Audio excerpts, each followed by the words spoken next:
విశాఖపట్నం లింగంపల్లి జన్మభూమి express రైలుకు అనపర్తి స్టేషన్లో halt ఇవ్వాలన్న రాజమహేంద్రవరం ఎంపీ దగ్గుపాటి పురంధరేశ్వరి విజ్ఞప్తిని రైల్వే బోర్డు ఆమోదించింది. త్వరలోనే జన్మభూమికి అనపర్తిలో ఆల్ట్ ఇస్తామని రైల్వే అధికారులు తెలిపారు. దీపావళి పర్వదినాన్ని పురస్కరించుకుని రాజమహేంద్రవరం రామకృష్ణ మఠంలో శ్రీ కాళీ పూజ వైభవంగా జరిగింది. ఈ సందర్భంగా భక్తులు భజనలు చేశారు. భగవాన్ శ్రీ రామకృష్ణ ఆరాత్రికం శ్రీ కాళీమాత హారతి పుష్పాంజలి నిర్వహించారు. కాళీ పూజను పురస్కరించుకుని రామకృష్ణ మఠాన్ని విద్యుత్ దీపాలతో అలంకరించారు. గత కొద్ది రోజులుగా ఆకాశాన్ని అంటుతున్న బంగారం ధర ఈరోజు భారీగా పతనమైంది. ఈ ఒక్కరోజే తులం 6,000కు తగ్గింది. 24 క్యారెట్ల నాణ్యమైన 10 గ్రాముల బంగారం ధర 128,150 రూపాయలకు చేరుకుంది. 22 క్యారెట్ల నాణ్యమైన 10 గ్రాముల బంగారం ధర 117,500 రూపాయలకు చేరుకుంది. కిలో వెండి ధర 1,65,000కు చేరుకుంది. ఇటీవల బంగారం ధర గరిష్టానికి చేరింది. వెండి లోహాల్లో మదుపర్లు లాభార్జనకు దిగడం, అమెరికా డాలర్ బలోపేతం కావడం, అంతర్జాతీయంగా ఉద్రిక్తతలు కాస్త ఉపశమించడం ప్రస్తుతం గోల్డ్ రేట్ తగ్గడానికి కారణమని విశ్లేషకులు అంచనా వేస్తున్నారు. కేరళ పర్యటనలో ఉన్న భారత్ రాష్ట్రపతి ద్రౌపది ముర్ముకు ప్రమాదం తప్పింది. ఈరోజు ఆమె ప్రయాణిస్తున్న హెలికాప్టర్ కొచ్చిలోని స్టేడియంలో ల్యాండింగ్ అయింది. ఆ సమయంలో ఈ హెలికాప్టర్ ఒకవైపు భూమిలోకి కూరుకుపోయింది. దీంతో పోలీసులు, అగ్నిమాపక సిబ్బంది వెంటనే అప్రమత్తమయ్యారు. వారంతా కలిసి ఒరిగిపోయిన హెలికాప్టర్ను సరిచేశారు. దీంతో భద్రతా సిబ్బంది సాయంతో ముర్ము హెలికాప్టర్ నుంచి కిందికి దిగారు. ఈ ఘటనపై ప్రభుత్వం విచారణకు ఆదేశించింది.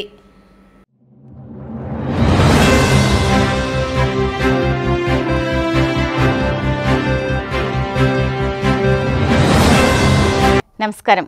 సిసిసి డిజిటల్ 230 న్యూస్ బులెటిన్కి స్వాగతం. ముందుగా వార్తల్లోని ముఖ్యాంశాలు. విశాఖలో నవంబర్ 14, 15 తేదీల్లో సిఐఐ భాగస్వామ్య సదస్సు. రాష్ట్రంలో ఉన్న అపార అవకాశాలను అందిపుచ్చుకోవాలని ఆస్ట్రేలియా పారిశ్రామికవేత్తలకు మంత్రి లోకేష్ ఆహ్వానం. దేశ అంతర్గత భద్రత, శాంతి భద్రతల పరిరక్షణలో పోలీసుల ధైర్యం, నిస్వార్థ సేవ ప్రతి ఒక్కరికి స్ఫూర్తిదాయకం కొనియాడిన కేంద్ర మంత్రి భూపతిరాజు శ్రీనివాస్ వర్మ. రాయచోటిలో 52 మంది లబ్ధిదారులకు 42 లక్షల రూపాయల ఓఎంఆర్ఎఫ్ చెక్కులను పంపిణీ చేసిన మంత్రి మండిపల్లి. ప్రజా ఆరోగ్య పరిరక్షణే కూటమి ప్రభుత్వ తొలి ప్రాధాన్యమని స్పష్టీకరణ. అనకాపల్లిలో ఘనంగా పోలీస్ అమరవీరుల సంస్కరణ దినోత్సవం. పోలీస్ అమరుల స్మారక స్తూపం వద్ద శ్రద్ధాంజలి ఘటించిన కలెక్టర్ విజయ్ కృష్ణన్.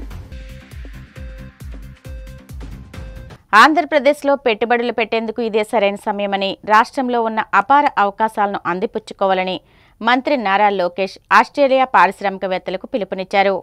నవంబర్ 14, 15 తేదీల్లో విశాఖపట్నంలో కూటమి ప్రభుత్వం ప్రతిష్టాత్మకంగా నిర్వహించనున్న సిఐఐ భాగస్వామ్య సదస్సుకు హాజరు కావాలని వారిని సాదరంగా ఆహ్వానించారు.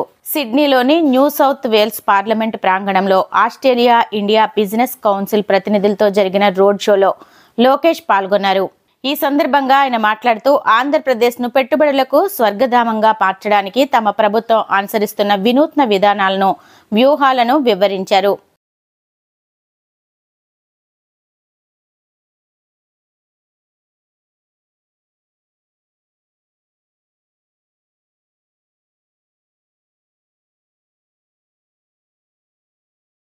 If Praveen has not done his job in convincing all of you, I'll take another shot at it.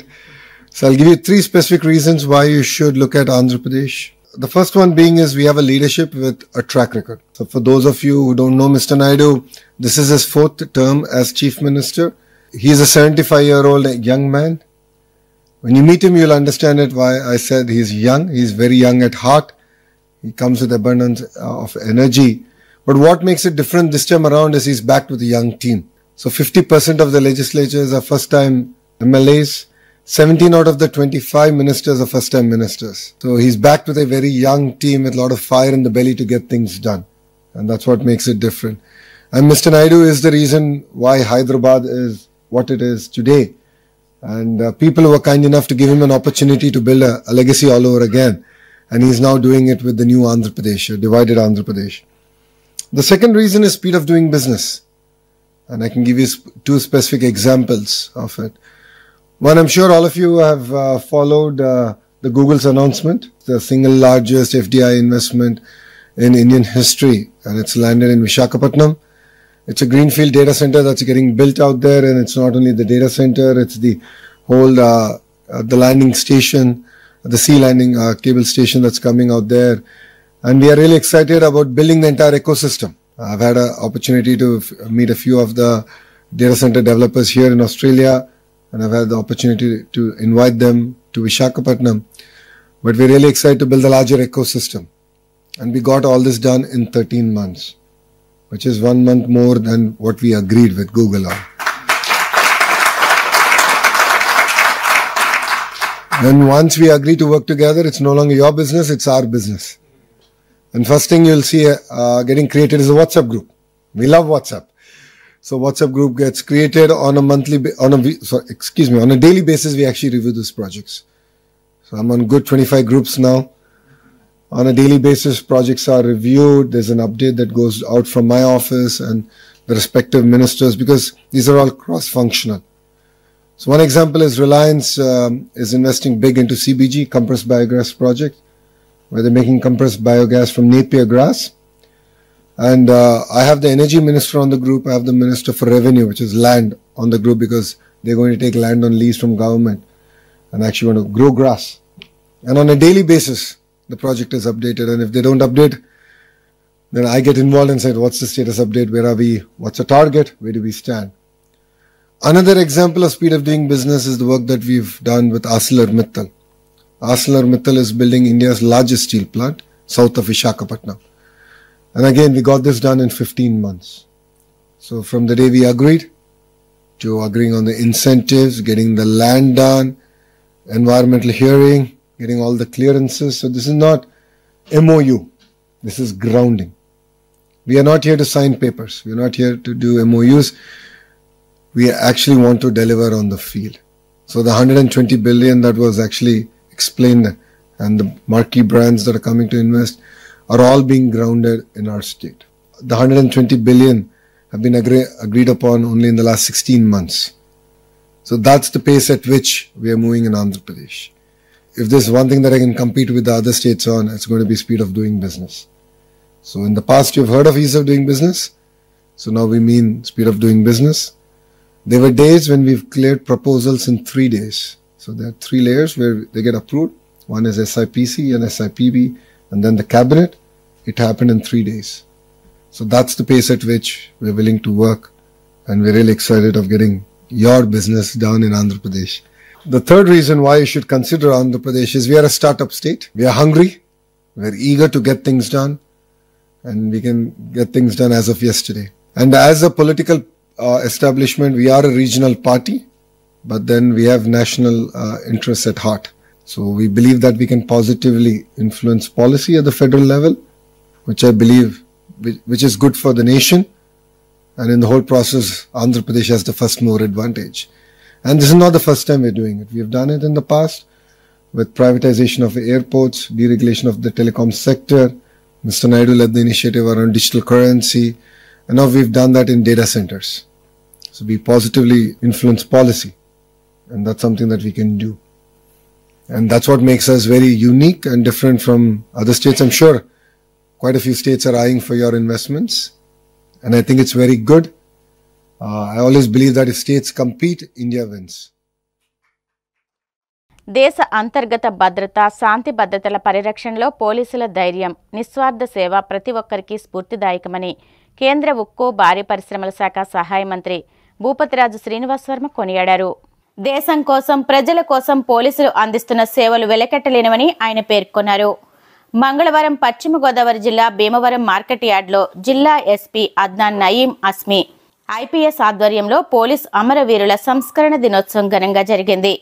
ఈ కార్యక్రమానికి ముఖ్య అతిథిగా హాజరైన కేంద్ర మంత్రి శ్రీనివాస్ వర్మ దేశ రక్షణ, శాంతి భద్రతల పరిరక్షణలో ప్రాణాలర్పించిన వీర పోలీస్ అమరవీరుల త్యాగాలను స్మరించుకుంటూ వారికి శ్రద్ధాంజలి ఘటించి ఘనంగా నివాళులర్పించారు. అనంతరం జరిగిన సభలో ఆయన మాట్లాడుతూ, దేశ రక్షణలో ప్రజల ప్రాథమిక హక్కుల పరిరక్షణలో పోలీసులు కీలక బాధ్యతాయుతమైన పాత్ర పోషిస్తున్నారని అన్నారు. రాత్రి పగలు తేడా లేకుండా విరామం లేకుండా నిరంతరం పనిచేసే పోలీస్ వ్యవస్థకు ప్రతి ఒక్కరూ రుణపడి ఉంటామన్నారు. సైనికులు దేశ రక్షణలో నిమగ్నమై ఉంటే దేశ అంతర్గత భద్రత పోలీసులు నిరంతరం పనిచేస్తూ ఉంటారన్నారు. పోలీసుల సంక్షేమానికి ప్రధాని నరేంద్ర మోడీ నేతృత్వంలోని ఎన్డీఏ ప్రభుత్వం అనేక సంక్షేమ పథకాలు అమలు చేస్తోందన్నారు. అమరులైన పోలీస్ కుటుంబాలకు కేంద్ర రాష్ట్ర ప్రభుత్వాలు అండగా ఉంటాయని హామీ ఇచ్చారు. Andhra Pradesh public accounts committee chairman, Bhimavaram MLA Pulaparthi Ramanjaneyulu, Rajya Sabha సభ్యులు పాకా సత్యనారాయణ, రాష్ట్ర Kapu corporation chairman Kothapalli Subbarayudu, APIIC chairman Mantena Ramaraju, జిల్లా ఎస్పీ అద్నాన్ నయీం అస్మి మాట్లాడుతూ పోలీసుల సేవలను కొనియాడారు. పోలీస్ అమరవీరుల కుటుంబ సభ్యులను జ్ఞాపికలతో సత్కరించారు. 3వ అదనపు జిల్లా జడ్జి, పోక్స్ కోర్టు ప్రత్యేక న్యాయమూర్తి డాక్టర్ బి లక్ష్మీనారాయణ, జిల్లా additional SP V Bhimarao, DSP RG Jayasurya, AMC chairperson Kalidindi Sujatha Ramachandraraju, vice chairman Bandi Ramesh Kumar, సిఐలు, ఎస్ఐలు, పోలీస్ సిబ్బంది, అమరులైన పోలీసుల కుటుంబ సభ్యులు, స్థానిక నాయకులు, విద్యార్థులు పాల్గొన్నారు.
ఫ్లాష్ ఎవరు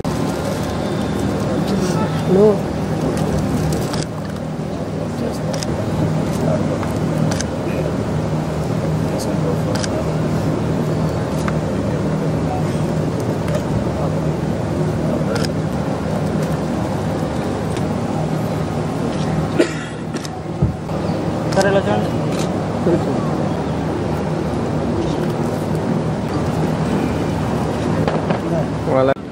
స్మృతి పరేడ్ ముగిసింది. నిష్క్రమించడానికి పరేడ్ కమాండర్ కలెక్టర్ ఎంపీ గారిని పర్మిషన్ అడగడానికి వస్తున్నారు.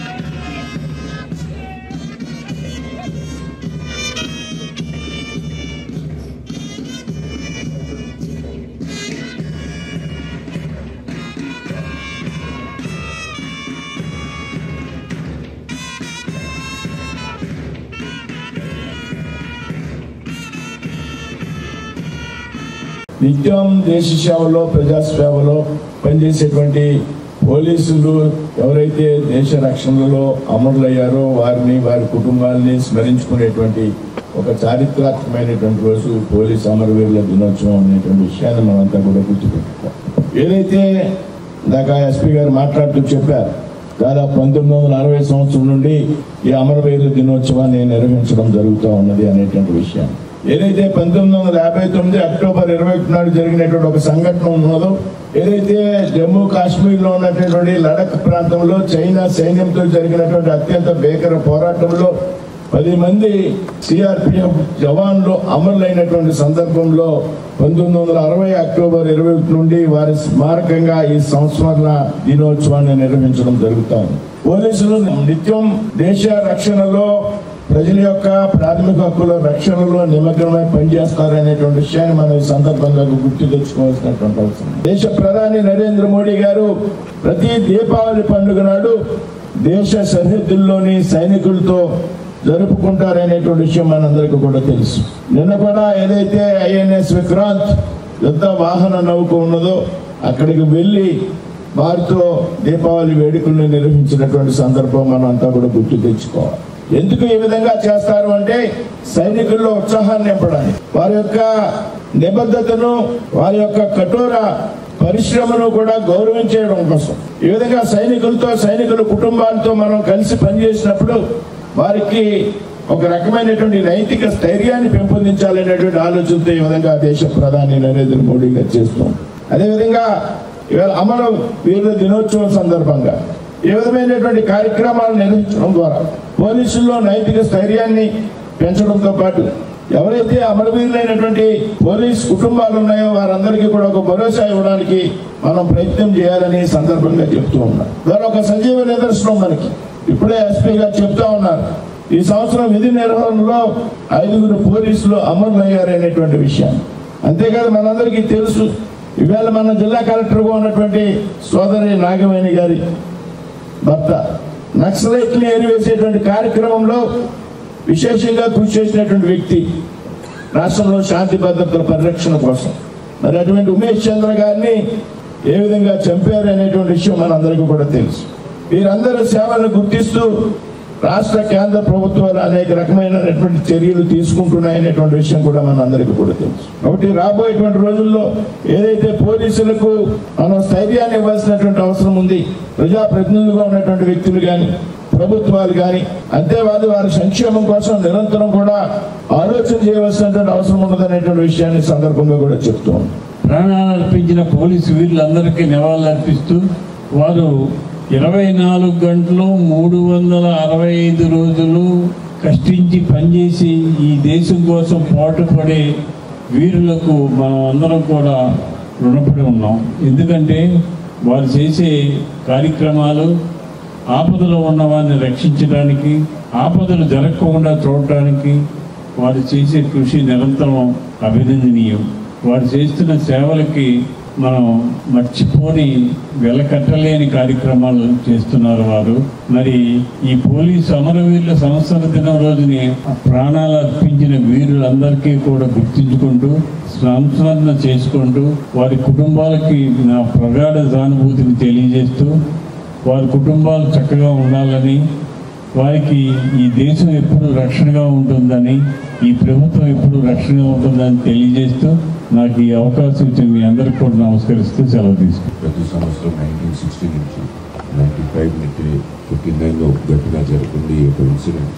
మన 10 మంది వరకు పోలీస్ వాళ్ళ సిబ్బంది ఇండియా చైనా బార్డర్లో ఫైట్ చేస్తే ఆ టైం దేశ కోసం ప్రాణం ఆహితి జరిగింది ఆ రోజు. So in celebration, in commemoration of that martyr, that ultimate sacrifice of our own life for the sake of the nation and development, we prati samvatsam to remember all those martyrs, and so far all the martyrs which have given up their lives, the policemen, police uniform, andaru mana state police gaani, paramilitary, army andaru kosam ee day is very very important. Last year Tuesday Bharat Rashtralo total 191 police వాళ్ళు gave their life fighting Naxals, terrorists, robbers, dacoits, while preserving these common citizens of the country. మన ఆంధ్రప్రదేశ్ రాష్ట్రం కూడా 5 మంది పేరుగతికి ప్రాప్తంగా ఉంది, including 2 DSP rank officers. So ఈరోజు మన అందరి తరఫున you salute to their sacrifice of life for the nation. అందరూ chief guest who have come over here, I'm going to ధన్యవాదం because they come over here and they motivate us further, and we ensure that we continue to serve the nation as we have been continuing to till date now. పోలీసులో వచ్చినటువంటి అనేక సంస్కరణలు తర్వాత వచ్చినటువంటి అంతర్లీనంగా ఉండేటటువంటి ప్రమాదకరమైన పరిస్థితి ఏంటంటే తీవ్రవాదం. ఈ తీవ్రవాదం ఎంత ప్రమాదకరమైనటువంటి పరిస్థితికి దాపురించిందంటే భారతదేశంలో ఒక పక్క నేపాల్లో ఉన్నటువంటి మావోయిజం నేపాల్ని దాటుకుని పశ్చిమ బెంగాల్ నుంచి ఆంధ్ర ఒరిస్సా బోర్డర్లో ఉన్నటువంటి నక్సలిజాన్ని కలుపుకొని నల్లమలై ఫారెస్ట్ అనేక మంది ఇస్లామిక్ తీవ్రవాద సంస్థలతో చేతులు కలిపి దక్షిణాన ఉన్నటువంటి కర్ణాటకలో ఉన్నటువంటి శాండల్ స్మగ్లింగ్ దాకా ఒక క్యారిడార్ని ఏర్పాటు చేసుకుని భారతదేశాన్ని విచ్ఛిన్నం చేసేటటువంటి శక్తులకు ఇవన్నీ కూడా దోహదపడేటటువంటి పరిస్థితులు అంతర్లీనంగా దీన్ని పొదుముట్టించేటటువంటి ప్రధానమైనటువంటి బాధ్యత భూమిక పోలీస్ వ్యవస్థ భుజస్కంధాలపై ఉందనేటువంటి విషయాన్ని సందర్భంగా మనం గుర్తు చేసుకోవాలి. తప్పనిసరిగా ఒక కమిట్మెంట్తో రాత్రి పగలన్నటువంటి తేడా లేకుండా పండుగ దినం మామూలు రోజులకి పండుగలకి తేడా లేకుండా 365 రోజులు 24 గంటలు కూడా ప్రజల గురించి సేవ చేసేటువంటి డిపార్ట్మెంట్ మరి అగ్రగామిగా పోలీస్ డిపార్ట్మెంట్ ఎప్పుడు కూడా ఉంటుందనే సందర్భంగా నేను తెలియపరుస్తూ మరి ముఖ్యంగా మరి ఈ రోజున మన దేశంలో మన రాష్ట్రంలో మన జిల్లాలో మరి ఎంతోమంది గడిచటి కాలం నుంచి ఈనాటి వరకు కూడా ఎంతోమంది వారి యొక్క అమూల్యమైనటువంటి ప్రాణాలని అర్పించి మనందరికీ రక్షణ కల్పించినటువంటి అమరవీరులందరికీ కూడా నా తరపున మరి రకమైనటువంటి సానుభూతి తెలియపరుస్తూ ముఖ్యంగా పోలీసులు వారి విధి నిర్వహణలో ఈరోజు యువత చెడు మార్గాలకు వెళ్లకుండా కానీ యువత భవిష్యత్తును కానీ నిర్ణయించేదే పోలీస్ వ్యవస్థ. గ్రౌండ్ రియాలిటీ ఈరోజు గ్రామ స్థాయి నుంచి ఎక్కడి వరకైనా మన రాష్ట్రంలో ఏ నలుమూల ఏ విధమైన యువత బాగుండాలంటే పోలీస్ వ్యవస్థ వారి యొక్క బలోపేతంగా ఉండాలి. అటువంటి వ్యవస్థ ప్రభుత్వాలు కూడా ఇంకా బలోపేతం చేయాలి. వారికి కావాల్సినటువంటి ఫెసిలిటీస్ కూడా పెంచుతూ రాబోయే రోజుల్లో వారి కుటుంబానికి కూడా ప్రభుత్వం అండ ఉండి ఇంకా ముందర తీసుకెళ్ళాలని చెప్పి కోరుకుంటూ ఈ అవకాశం కల్పించినటువంటి ఎస్పీ గారికి కానీ అదేవిధంగా పెద్దలందరికీ కూడా హృదయపూర్వక నమస్కారాలు, ధన్యవాదాలు తీసుకుంటూ సెలవు తీసుకుంటాం. ప్రాణాలు అర్పించి ఒక సుప్రీం సాక్రిఫైస్ లాంటిది ప్రాణాలు అర్పించడం. ఎలాంటి సిచ్యువేషన్ అయినా ఎదుర్కొని సొసైటీలో లా అండ్ ఆర్డర్ని పబ్లిక్ సేఫ్టీని ఇన్షూర్ చేసేదే పోలీస్ డిపార్ట్మెంట్. అలాంటి లైన్ ఆఫ్ డ్యూటీలో ప్రాణాలు అర్పించిన అందరికీ కూడా ఈరోజు మనం నివాళులు అర్పిస్తున్నాం. సో ఈ సందర్భంగా నాకు గుర్తొచ్చేది ఏంటంటే పోలీస్ అంటే పోలీస్లో ఉండాల్సిన క్వాలిటీస్ అన్ని రకాల క్వాలిటీస్ ఉంటాయి. పోలీస్ అంటే జస్ట్ యూనిఫామ్ అనేది గుర్తొస్తుంది, కానీ పోలీస్ అంటే ఒక లాయర్, బికాస్ చట్టం మీద అవగాహన ఉండాలి. పోలీస్ అంటే ఒక డాక్టర్, కష్ట సమయంలో దగ్గరుండి ప్రాణాలు కూడా కాపాడే లక్షణాలు. పోలీస్ అంటే ఒక టీచర్, సొసైటీలో అవగాహన క్రియేట్ చేయాల్సిన బాధ్యత. ప్రతి సమస్య ఏదైనా సరే, డ్రగ్ అయినా సరే, డ్రగ్ అబ్యూస్ అయినా సరే, సేఫ్టీ అయినా, రోడ్ సేఫ్టీ అయినా సరే, ప్రతి అంశంలో సమాజంలో పౌరులందరికీ కూడా అవగాహన కల్పించే డ్యూటీ కూడా పోలీస్. ఆంధ్రప్రదేశ్ మన రాష్ట్రం నుండి deputy superintendent of police M Chakradhar Rao, DSP J Shanta Rao, sub inspector M Ashok, constable S Belson Jeevan, constable MR Koteswara Rao. Arunachal Pradesh constable Toofan Siringa, Assam probationary sub inspector Archana Devi, lance naik Himan Saharia, Bihar sub inspector Pritam Rajak, assistant sub inspector Rajeev Ranjan Mall, assistant sub inspector Jitendra Kumar Singh, havildar Mithilesh Kumar.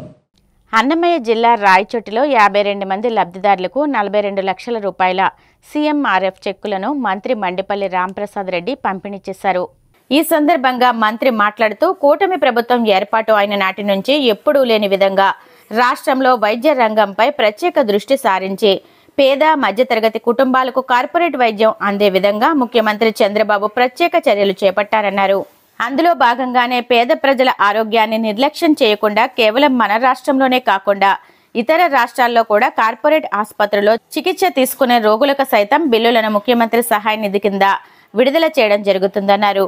Rayachoti నియోజకవర్గం వ్యాప్తంగా కూటమి ప్రభుత్వం ఏర్పాటైన నాటి నుంచి 6,22,00,000 రూపాయలను విడుదల చేయడం హర్షించదగ్గ విషయమన్నారు. లబ్ధిదారులకు 42 లక్షల రూపాయలు ముఖ్యమంత్రి సహాయ నిధి నుంచి ఇవ్వడం జరుగుతూ ఉంది. కూటమి ప్రభుత్వం ఏర్పాటైన తర్వాత మన రాయచోటి నియోజకవర్గంలో ఇప్పటికే సుమారు 6,22,00,000 రూపాయలు ఎవరైతే నిరుపేద లబ్ధిదారులు ఉంటారో వాళ్ళందరికీ ముఖ్యమంత్రి సహాయ నిధి నుంచి ఇప్పించడం జరిగింది. ఎవరైతే మాకు తోడెవరు లేరు, మాకు కష్టాలు వస్తే ఆదుకునే నాదులు లేడు అనుకునే కాలంలో గౌరవ ముఖ్యమంత్రి చంద్రబాబు నాయుడు గారు కార్పొరేట్ వైద్యాన్ని కూడా నిరుపేదలకు అందించే విధంగా ఈరోజు ఈ సీఎంఆర్ఎఫ్ ప్రోగ్రాంను గత సంవత్సరం నుంచి ఇవ్వడం జరుగుతూ ఉంది. గత ప్రభుత్వాలతో పోలిస్తే ఈ ప్రభుత్వంలో ఎంతో సునాయాసంగా ఎవరైతే నిజమైన రోగులు ఉంటారో వాళ్ళకు అందని వైద్యాన్ని ఈరోజు కార్పొరేట్ హాస్పిటళ్లలో చూపించుకొని వాళ్లకు వచ్చిన బిల్లులో సుమారు 60% నుంచి 70% రీఇంబర్స్ చేసే విధంగా ఈరోజు ఈ ప్రోగ్రాం జరుగుతూ ఉంది.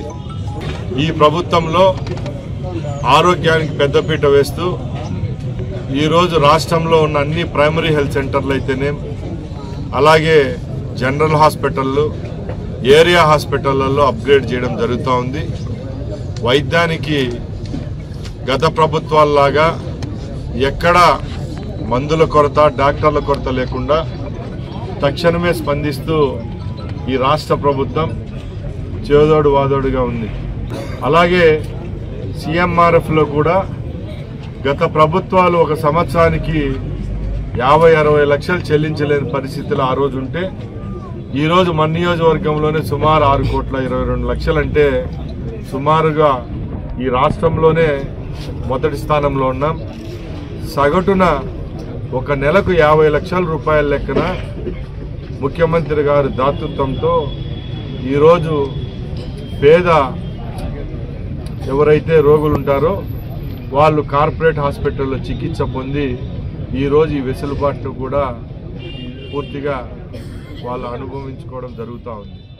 అనకాపల్లి జిల్లా పోలీస్ కార్యాలయ ప్రాంగణంలో ఎస్పీ తుహిల్ సిన్హా ఆధ్వర్యంలో పోలీస్ అమరవీరుల సంస్కరణ దినోత్సవం ఘనంగా నిర్వహించారు.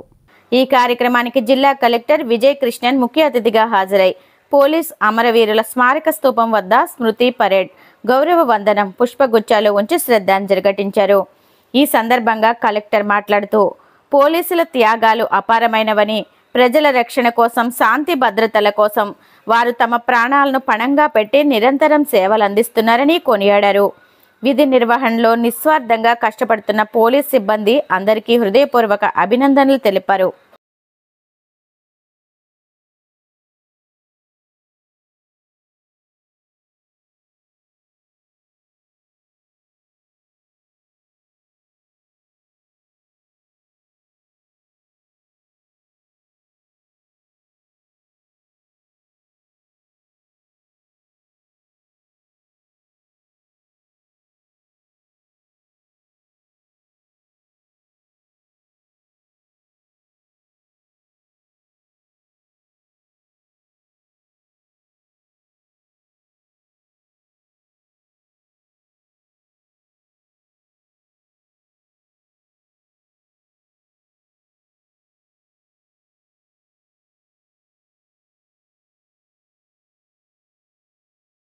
ఈ ఉద్యోగం మీద ఉన్న కమిట్మెంట్, దానికోసం మీరు పడుతున్న కష్టాలు సివిలియన్స్ అందరికి కూడా అర్థం కావాలి అనే ఒక మంచి అజెండాతో ఒక మంచి అవకాశాలు మీరు అందరూ ఇచ్చారు.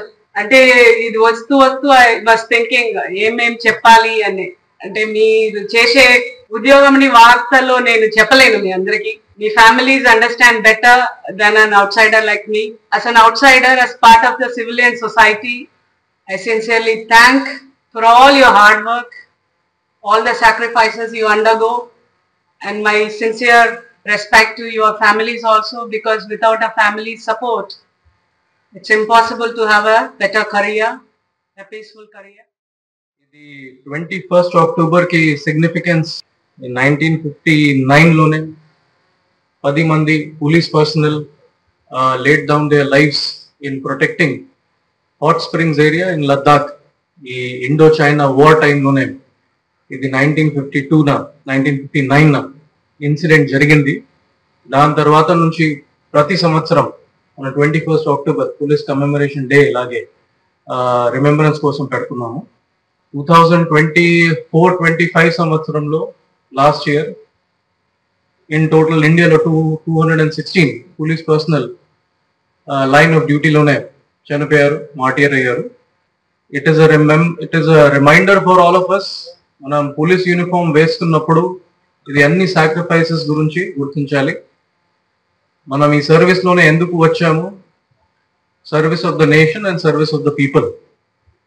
ఆ పని మనం డిసిప్లిన్ గానే, ప్రొఫెషనల్ గానే, ఇంటెగ్రిటీతో పాటు ద నేషన్ ముందు పెట్టేసి 24/7 అవైలబుల్ గానే ఉండాలి. మన పోలీస్ మిత్రులు అందరికీ అది ఇన్స్ట్రక్షన్స్, అది అడ్వైస్ ఇస్తున్నాను. మన కెరియర్ లో ఈ పోలీస్ యూనిఫామ్ మీద గౌరవించాలి, ప్రౌడ్ ఫీలింగ్ కంటిన్యూస్ గానే ఉండాలి. So that we can remember the sacrifices made by all the police people before us. Law and order ఉండవచ్చు, ఈ కొత్త క్రైమ్స్ ఉండవచ్చు, సైబర్ క్రైమ్స్ ఉండవచ్చు.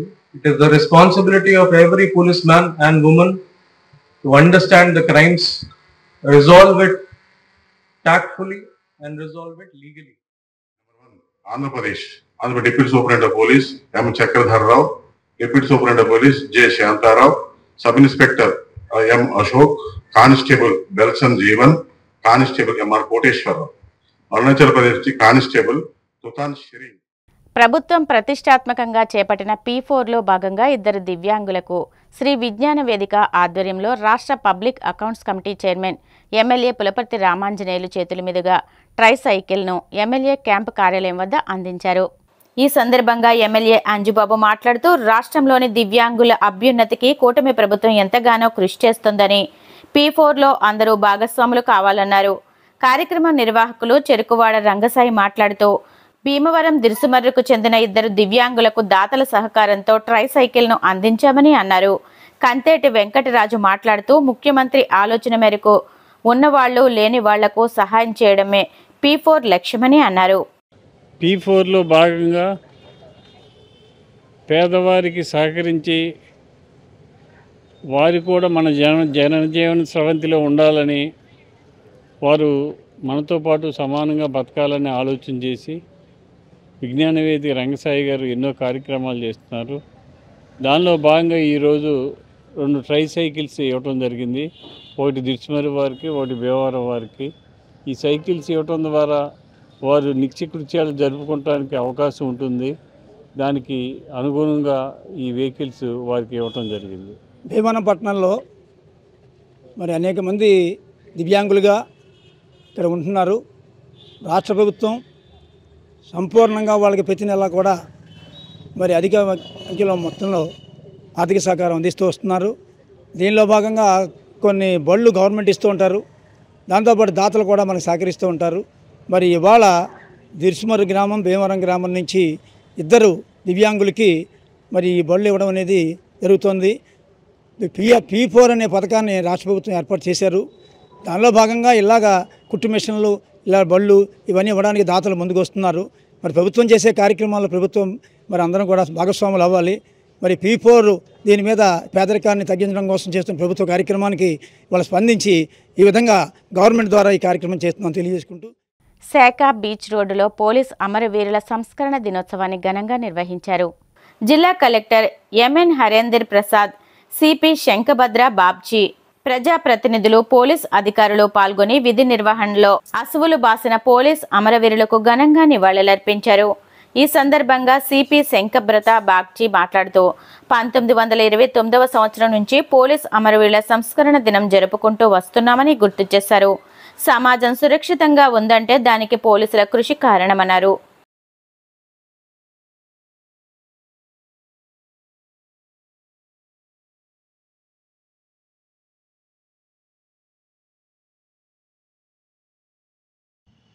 పోలీస్ అమరవీరుల దినోత్సవ సందర్భంగా అందరికీ శుభాకాంక్షలు. మన దేశ భద్రత, ప్రజాశాంతి కోసం ప్రాణత్యాగం చేసిన పోలీస్ అమరవీరులను స్మరించుకునే రోజు ఇది.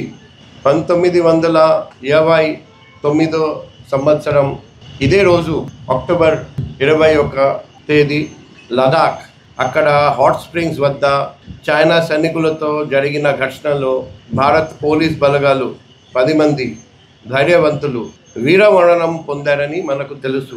వారి త్యాగాన్ని స్మరించుకోవడానికి ప్రతి సంవత్సరం ఇదే రోజు అక్టోబర్ 21 తేదీ దేశవ్యాప్తంగా ఈ దినోత్సవాన్ని పోలీస్ కమ్మెమరేషన్ డేగా ఘనంగా మనం నిర్వహించుకుంటాం.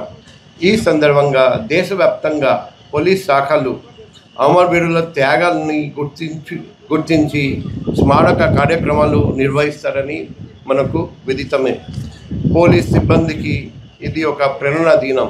ఈనాడు మన సమాజం సురక్షితంగా ఉంది అంటే అది పోలీసులు యొక్క సేవా తత్పరత వల్లే. మత విద్వేషాలు, అంతర్గత కలహాలు, తీవ్రవాదుల నుండి ముప్పు, వివిధ రకాల నేరాలు, శాంతి భద్రతల సమస్యలు, ప్రకృతి వైపరీత్యాలు, ఎన్నికల్లో వీధి నిర్వహణ, ట్రాఫిక్ నియంత్రణ, విఐపి భద్రత లాంటి ఎన్నో సంక్లిష్టమైనవి పోలీస్ విధులు. ఈ అన్ని నిరంతర కొనసాగే విధులు ఒక్కరోజు కూడా నిర్లక్ష్యం చేయగలిగేది కాదు. పోలీసులు నిత్యం అప్రమత్తంగా ఉండాల్సిందే. ఎప్పుడు ఏమి జరుగుతుందో తెలియక ప్రతి క్షణం ఆలోచించాల్సిందే. దీంతో వారు తీవ్రమైన మానసిక ఒత్తిడికి గురి అవుతున్నారని మనకు తెలుసు. డ్యూటీకి వచ్చింది మొదలు తిరిగి ఇంటికి వెళ్ళేంత వరకు విరామం లేకుండా పని చేయవలసిందే. దాదాపు 1600 మంది సివిల్ సిబ్బంది, 800 మంది ఆర్మ్డ్ రిజర్వ్ సిబ్బంది, దాదాపు 1000 మంది హోంగార్డ్స్కి వార్షిక ఆరోగ్య పరీక్షలు పూర్తి అయ్యాయి. రికార్డులు డిజిటలైజ్ చేయడం జరిగింది. మన నెక్స్ట్ ప్రోగ్రామ్ వచ్చేసి అందరికీ city coronary calcium score test చేయడం. దానివల్ల హార్ట్ అటాక్ జరగడానికి అవకాశం ఉందా లేదా మనకు తెలుస్తుంది. అందులో హార్ట్ అటాక్ రిస్క్ ఫ్యాక్టర్ ఉంటే నెక్స్ట్ స్టెప్ మనం కరోనరీ సిటీ యాంజియోగ్రామ్ చేసుకోవచ్చు.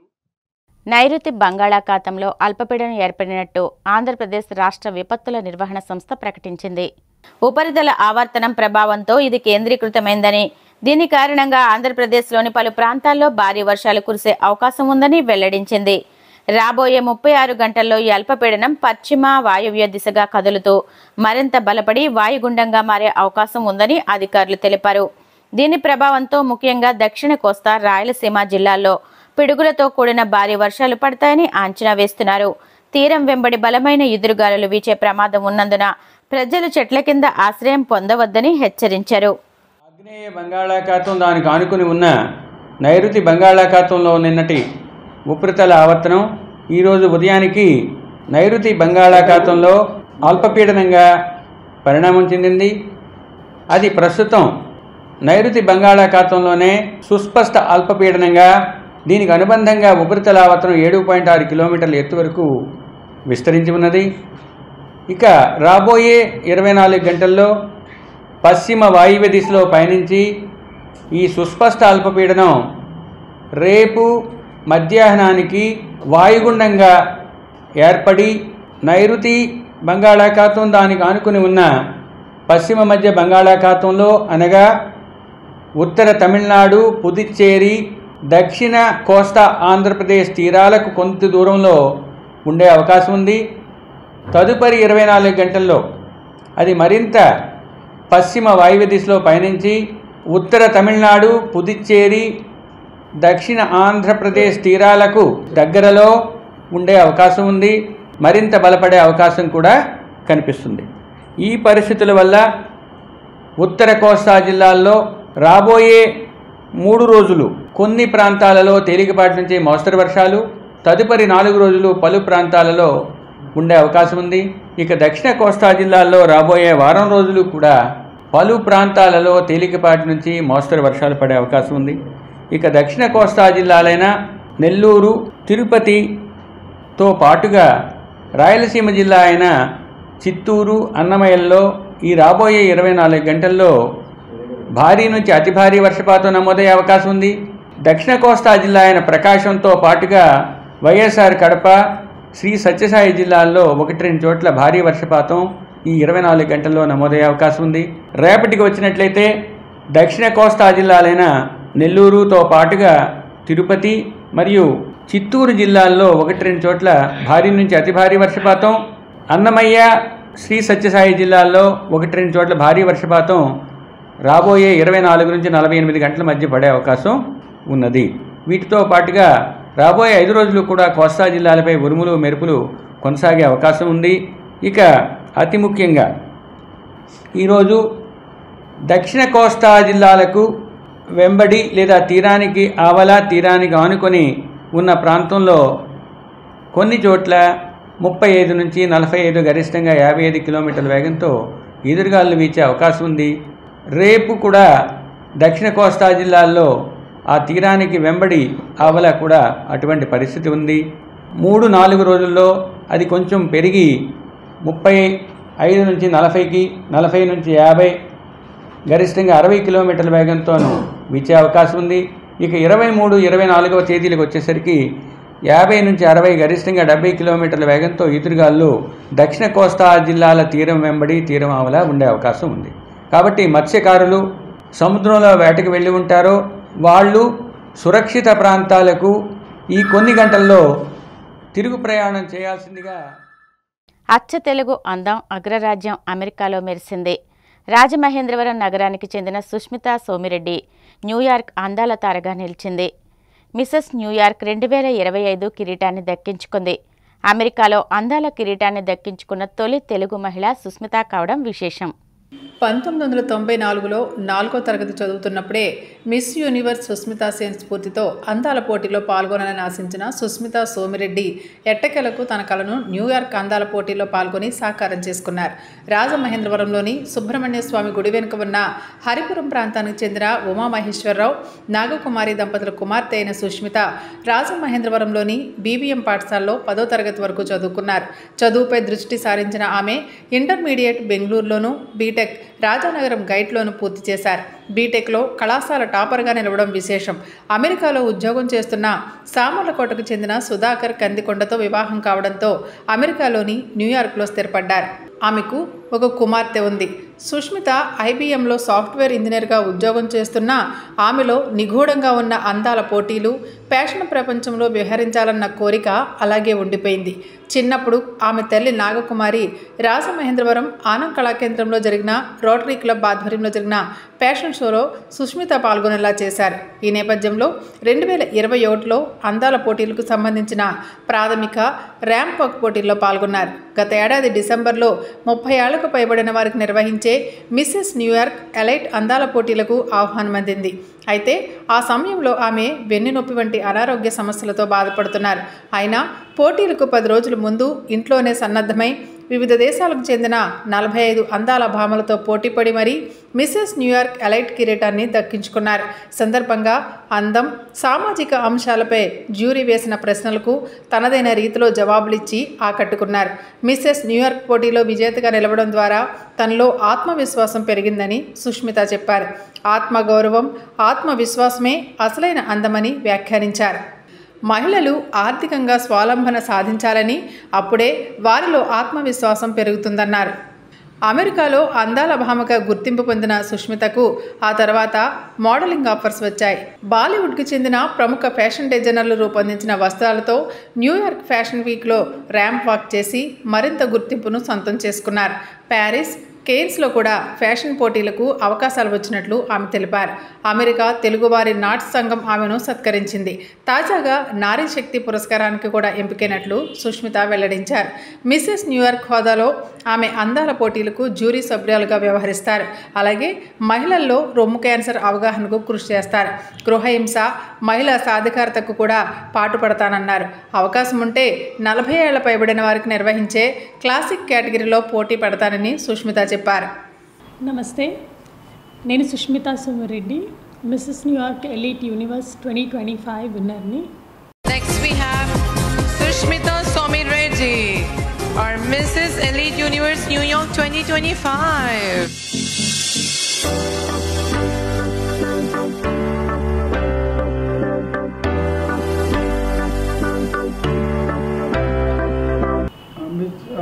న్యూయార్క్ మిస్ సాధించడానికి ఏమి చేశారు, ఎలా సాధించారు అది చెప్పండి. నాకు చిన్నప్పటి నుంచి లైక్ బ్యూటీ ప్యాజెంట్స్ అంటే ఇంట్రెస్ట్ ఉండిందండి. 1994లో మిస్ యూనివర్స్ 1994 సుష్మితా సేన్ గారి వీడియో చూసాను టీవీలో. అప్పుడు ఫస్ట్ అడిగాను అనమాట మా ఫ్యామిలీ మెంబర్స్ని, ఏంటిది మిస్ యూనివర్స్ అంటే ఏంటి అని. ఫస్ట్ సీట్ అప్పుడు పడిందనమాట. ఒక టాలెంటెడ్ ఉమెన్కి, కాన్ఫిడెంట్గా ఉన్న ఉమెన్కి, వేరే వాళ్ళకి ఉమెన్స్ ఎంపవర్మెంట్ చేసే వాళ్ళకి ఇలా బ్యూటీ కాంటెస్ట్ పెడతారు అని మా మదర్ ఫాదర్ చెప్పారు. సో అప్పుడు ఇంట్రెస్ట్ ఉండేది. తర్వాత కానీ ఈవెన్చువల్లీ ఏమైందంటే నా కెరీర్, చదువు మీద వెళ్ళిపోయింది. అది ఉన్నా కూడా డ్రీమ్ ఎక్కువ ఉండేది కాదు. కానీ వెనకాల ఒక ఎక్స్ట్రా కరికులర్ యాక్టివిటీ లాగా ఇంట్రెస్ట్ ఉండేది. టీవీలో చూడడం, Miss India contest, Mrs Universe follow అవుతూ ఉండేదాన్ని. కానీ నా మెయిన్ గోల్ వచ్చేసి జాబ్ సైడ్ ఉండేదన్నమాట. సో ఫైనాన్షియల్లీ ఇండిపెండెంట్ అవ్వాలని. సో ఆ ఇంట్రెస్ట్ ఉండడంతో అన్నీ సెటిల్ అయిన తర్వాత లక్కీగా నాకు మిస్సెస్ న్యూయార్క్ బ్యూటీ ప్యాజెంట్ గురించి తెలిసిందండి. నేను అమెరికాలో ఉంటాను ఇప్పుడు, న్యూయార్క్లో. సో ట్రై చేద్దామని వెళ్ళాను. అట్లీస్ట్ పార్టిసిపేట్ చేద్దాము, విన్ అవుతాను లేదు తర్వాత అని వెళ్ళడం జరిగింది.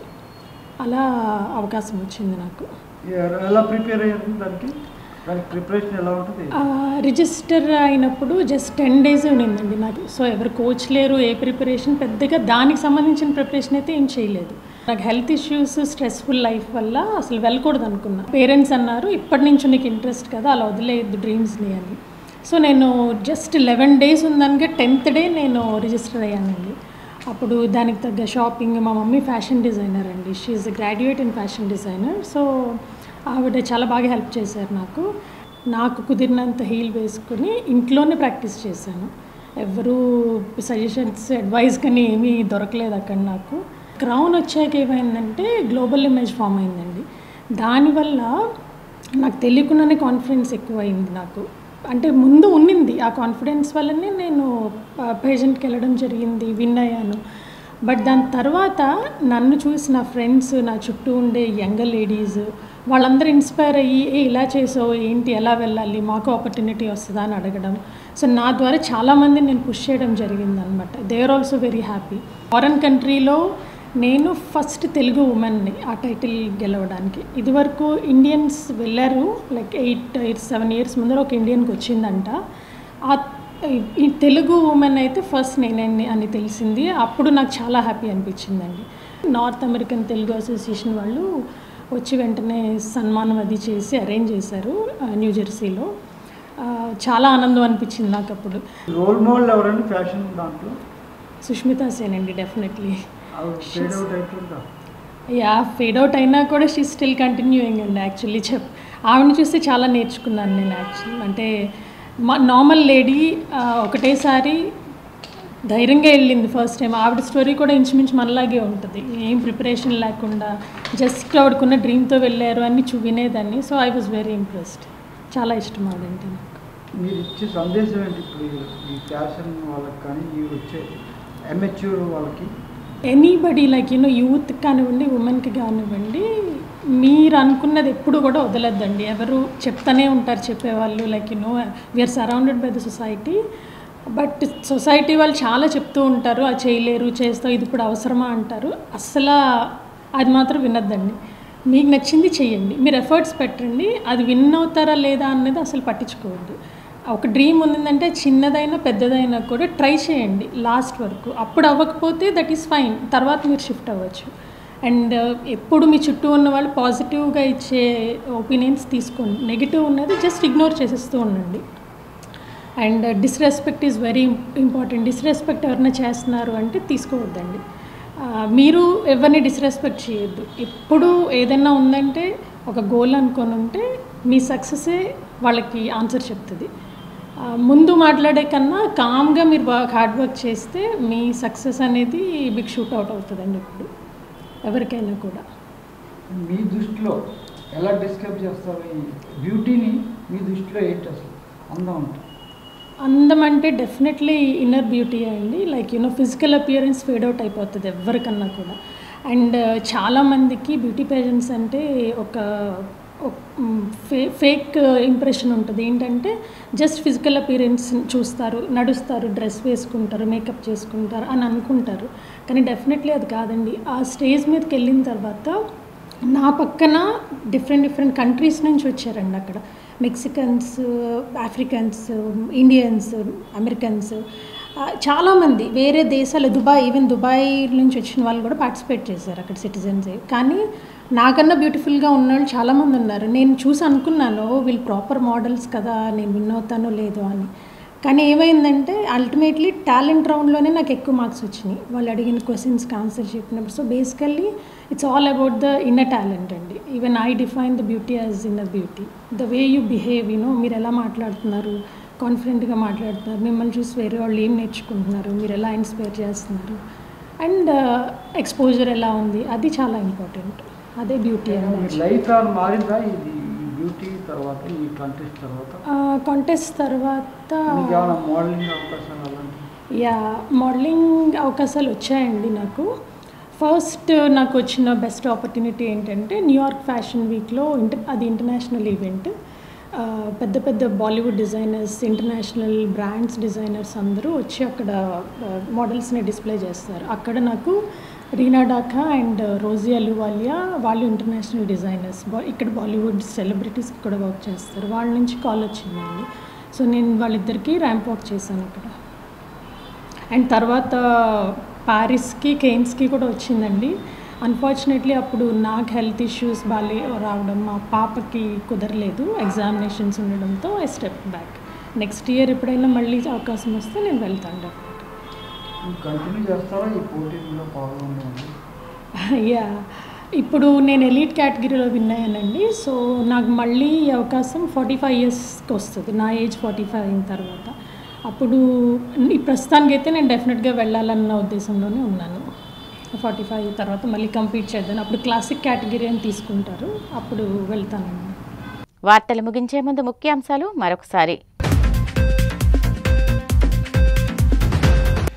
విశాఖలో నవంబర్ 14-15 తేదీల్లో సిఐఐ భాగస్వామ్య సదస్సు. రాష్ట్రంలో ఉన్న అపార అవకాశాలను అందిపుచ్చుకోవాలని ఆస్ట్రేలియా పారిశ్రామికవేత్తలకు మంత్రి లోకేష్ ఆహ్వానం. దేశ అంతర్గత భద్రత, శాంతి భద్రతల పరిరక్షణలో పోలీసుల ధైర్యం, నిస్వార్థ సేవ ప్రతి ఒక్కరికి స్ఫూర్తిదాయకం. కొనియాడిన కేంద్ర మంత్రి భూపతిరాజు శ్రీనివాస్ వర్మ. రాయచోటిలో 52 మంది లబ్ధిదారులకు 42 లక్షల రూపాయల ఓఎంఆర్ఎఫ్ చెక్కులను పంపిణీ చేసిన మంత్రి మండిపల్లి. ప్రజా ఆరోగ్య పరిరక్షణే కూటమి ప్రభుత్వ తొలి ప్రాధాన్యమని స్పష్టీకరణ. అనకాపల్లిలో ఘనంగా పోలీస్ అమరవీరుల సంస్కరణ దినోత్సవం. పోలీస్ అమరుల స్మారక స్తూపం వద్ద శ్రద్ధాంజలి ఘటించిన కలెక్టర్ విజయ్ కృష్ణన్. ఈనాటి సిసిసి డిజిటల్ 230 న్యూస్ బులెటిన్ ఇంతటితో సమాప్తం. నమస్కారం.